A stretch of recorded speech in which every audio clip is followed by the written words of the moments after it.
Hey everyone, welcome to Judging for the Win. I'm Dave and this is my daily ruling. Today's question comes to us straight out of the Judge Vault, and it was requested by viewer Snuzzfuzz. Amy controls an Alpine moon, for which the named card is Hallowed Fountain. She also controls a Blood Moon. What are the characteristics of Nick's Hallowed Fountain, and what colors of mana can it tap for?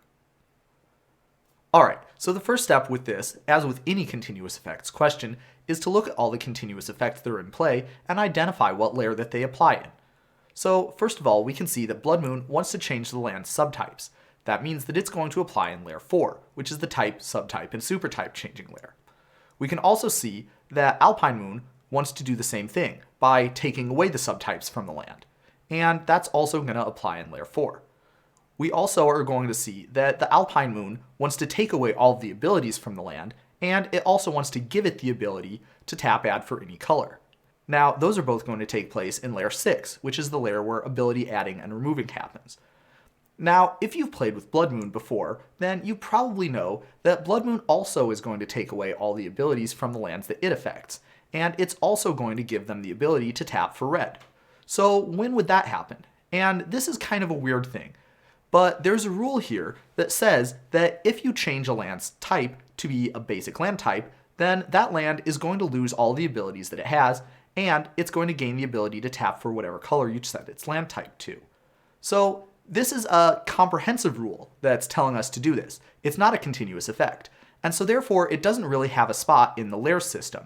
Rather, it's going to apply immediately as soon as the land's type gets changed to mountain. And it's not going to apply in the spot that we might normally associate with ability adding and removing. And this is because, again, it's not a continuous effect that's making this ability removing and adding happen. Rather, it's the game rules, and the game rules don't operate in the same system of continuous effects layers that all the continuous effects do. If this sounds a little bit confusing to you, well, it is, and honestly, I would say that probably 90% of the confusion caused by Blood Moon rulings is due to this rule right here. If we were able to get rid of this rule and errata Blood Moon and similar cards so that they worked like Alpine Moons, I think that would clear up a lot of the confusion surrounding Blood Moon and cards similar to it, and I think that it would make things work a lot more like most people probably expect they would. But for now, here's the way that it would actually work. Notice that, with this being the case, Blood Moon only applies in layer 4. There's only going to be stuff happening in layer 4 for Blood Moon. And all of the stuff that Blood Moon does is going to happen in that same layer. On the other hand, when we look at Alpine Moon, it's going to apply in layer 4 and in layer 6. So let's take a look at how that would break down with the case that we actually have. So in layer 4, we have Blood Moon wanting to make Hallowed Fountain into a mountain, and we have Alpine Moon wanting to take away all the land types that it has. Which of these happens first is going to be based on timestamps. In other words, which moon entered the battlefield first. If the Blood Moon entered first, then it's going to make the Hallowed Fountain into a mountain, and then afterwards, when the Alpine Moon applies, it's going to take all the land types away. On the other hand, if the Alpine Moon entered first, then it's going to make the land lose all of its land types, and then afterwards, Blood Moon is going to come in and make it be a mountain. Now, again, like we talked about before, all of the stuff that Blood Moon does happens when it makes the land into a mountain. And so that means that as soon as Blood Moon's ability applies, that's when the Hallowed Fountain is going to lose all of its abilities and it's going to gain the ability to tap for red. Now, that's important because when we go to layer 6, the ability adding and removing layer, it doesn't matter whether Blood Moon came into play first or second.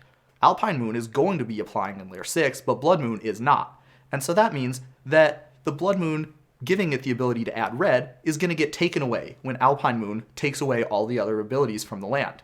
And the ability to tap for any color is going to get put onto the land. Because this happens in a later layer than what Blood Moon applies in, that means that we're always going to end up with this result, that it will not have the ability tap add red, and it will have the ability tap for any color. And it wouldn't matter what order these continuous effects came into play.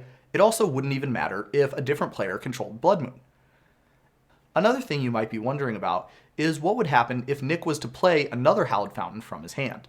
And I actually made an entire video talking about this topic, which you can check out at the link above, but I'll summarize it here because it is kind of on theme.